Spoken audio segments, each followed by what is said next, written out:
Assalamualaikum warahmatullahi wabarakatuh. Perkenalkan, nama saya Ibadillah dari Prodi Sistem Informasi dengan NIM 14.0225000069. Saya akan menerangkan analisis penerapan fungsi manajemen dalam pengolahan proyek sistem informasi.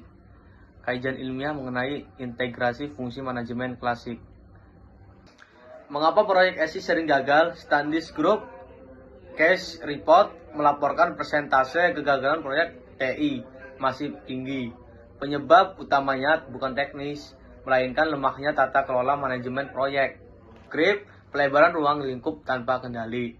Over budget, pembengkakan anggaran biaya. Overtime, keterlambatan jadwal penyelesaian. Dan selanjutnya gagal total, sistem tidak sesuai kebutuhan pengguna. Dan selanjutnya, landasan teori POTS dan PMBOK. Planning, menetapkan tujuan dan strategi. Organizing, mengolokasikan peran dan sumber daya. Actuating, memotivasi dan memimpin tim. Dan yang terakhir, controlling, memantau dan mengoreksi deviasi. George R. Terry merumuskan 4 fungsi dasar manajemen POTS yang menjadi fondasi pengelolaan proyek modern. MBOK memperluaskan menjadi 10 knowledge area, namun kesemuanya berakar dari filosofi POTS. SDLC mengawal setiap fase: inisiasi, analisis, desain, implementasi, pengujian, deployment, dan pemeliharaan. Karakteristik unik proyek sistem informasi. Manajer proyek SI harus memahami 4 karakteristik unik ini agar dapat menerapkan fungsi manajemen secara tepat. Abstrak atau tak berwujud, produk akhir berupa perangkat lunak yang tidak terlihat secara fisik selama proses pembuatan. Selanjutnya, kompleksitas tinggi, integrasi dinamis antara basis data, jaringan antarmuka, keamanan siber, dan sistem warisan. Dan selanjutnya, perubahan yang cepat, teknologi berkembang eksponensial, rencana awal bisa usang di tengah proyek. Dan yang terakhir, ketergantungan SDM, keberhasilan bertumpu pada keahlian kognitif profesional IT, bukan modal alat berat. Fungsi 1, planning, perencanaan fondasi proyek SI. WBS, dekomposisi hierarkis tugas proyek. Cost budgeting, estimasi biaya dan contingency reserve. Dan selanjutnya, scope management, menetapkan in crop dan out of crop. Dan selanjutnya, project scheduling, Gantt chart, dan CPM untuk jadwal. Fungsi kedua, organizing, pengorganisasikan dan struktur tim proyek. 3, struktur organisasi proyek SI. Fungsional, kelebihannya keahlian terpusat dan kekurangan komunikasi lambat. Muri proyek, kekurangannya fungsi tinggi dan kekurangannya tidak ada rumah asal. Matrik, kelebihannya efisien dan fleksibel dan kekurangan konflik loyalitas ganda. Peran kunci tim SI. Project manager, penanggung jawab waktu, biaya, kualitas. Yang kedua, sistem analis, jembatan bisnis dan teknis. Dan yang ketiga, developer, penerjemah desain ke kode. Dan yang keempat, QA atau tester, pinjaman mutu sistem. Matrik RACI, responsive, accountable, Fungsi ketiga, actuating, pelaksanaan dan kepemimpinan tim. Gaya kepemimpinan manajer SI sukses menerapkan servant leadership, menyingkirkan hambatan agar tim dapat berinovasi maksimal, bukan mendikte pekerjaan.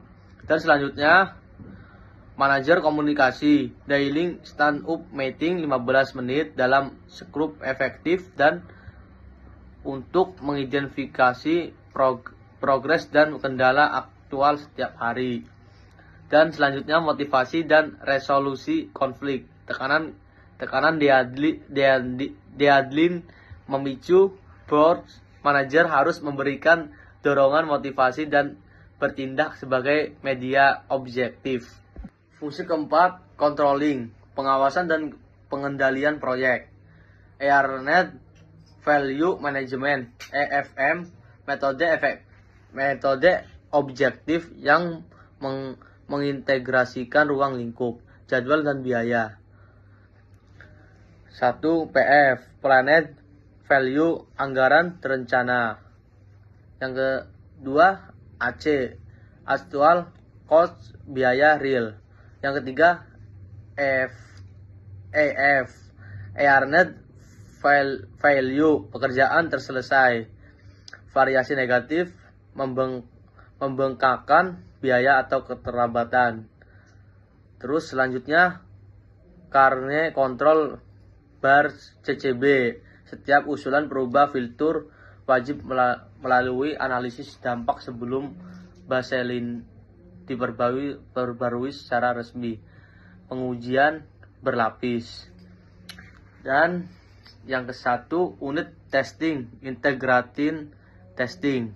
Yang kedua, sistem testing, UAT. Studi kasus kegagalan versus keberhasilan. Kasus A, kegagalan ERP retail. ERP bernilai jutaan dolar, gagal total karena yang pertama, planning lemah, vendor langsung coding tanpa memahami kebutuhan. Yang kedua, organizing pincang, definisi gudang dan toko tidak dilibatkan. Yang ketiga, UAT terburu-buru, data stok kacau saat go live. Dan yang kasus B, keberhasilan Corebacking. Bank Nasional berhasil transformasi cloud karena yang pertama, planning 1 tahun sebelum coding waterfall tambah agile hibrida. Yang kedua, PMO khusus dengan raci ketat. Dan yang ketiga, CEO sebagai eksekutif sponsor aktif. Ya. Dan yang keempat, peluncuran terhadap perwilayah geografis. Dan yang terakhir, kesimpulan dan rekomendasi. Yang ke-1, manajemen adalah kunci. Keberhasilan proyek SI ditentukan kualitas tata kelola POS, bukan semata teknologi. Dan yang kedua, planning dan organizing yang matang. WBS, manajemen ruang lingkup. Dan RACI, menekan deviasi biaya dan konflik tanggung jawab. Dan yang ketiga, end-to-end dan controlling adaptive, kepemimpinan suportif, komunikasi terbuka, EFM, dan pengujian berlapis menjamin kualitas. Rekomendasi menerapkan hybrid project management, perkuat peran PMO dan libatkan eksekutif sponsorship dari manajemen puncak. Sekian dari saya, kurang lebihnya mohon maaf. Wassalamualaikum warahmatullahi wabarakatuh.